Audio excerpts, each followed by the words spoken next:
New ইয়র্কে বর্ণিল আয়োজনে অনুষ্ঠিত হয়েছে Bangladesh day parade.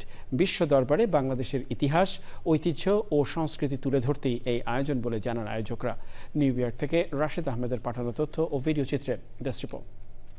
Bangladesh day প্যারেডের চতুর্থ আয়োজনে অংশ নিতে জ্যাকসন হাইটসের 69 স্ট্রিটে ভিড় করেন প্রবাসী বাংলাদেশিরা। যুক্তরাষ্ট্রের অন্যান্য প্যারেডের রীতি মেনে শুরু হয় বাংলাদেশ ডে প্যারেড। চতুর্থ আয়োজনে অংশ নিয়েছে নিউ ইয়র্ক সিটিতে কর্মরত বাংলাদেশি পেশাজীবী, বিভিন্ন সামাজিক ও সাংস্কৃতিক সংগঠন, ব্যবসা প্রতিষ্ঠান, শিল্পী, কলাকুশলী ও সর্বস্তরের প্রবাসী বাংলাদেশিরা। প্যারেডে বাংলাদেশের ঐতিহ্যবাহী নানা বিষয় উপস্থাপন করা হয়। বাংলা ও দেশের গানে নেচে গেয়ে র্যালি উপভোগ্য করে তোলেন প্রবাসীরা। র্যালি শুরুর আগে বক্তব্য রাখেন এবারের Bangladesh day প্যারেডের grand martial.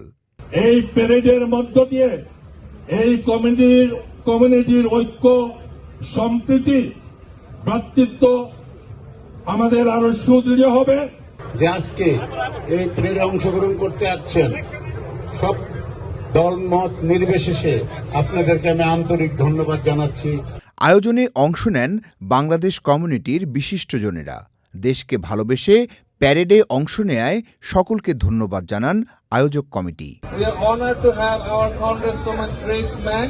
She represents Jackson Heights, some part of Astoria, Flushing, Woodside, Corona.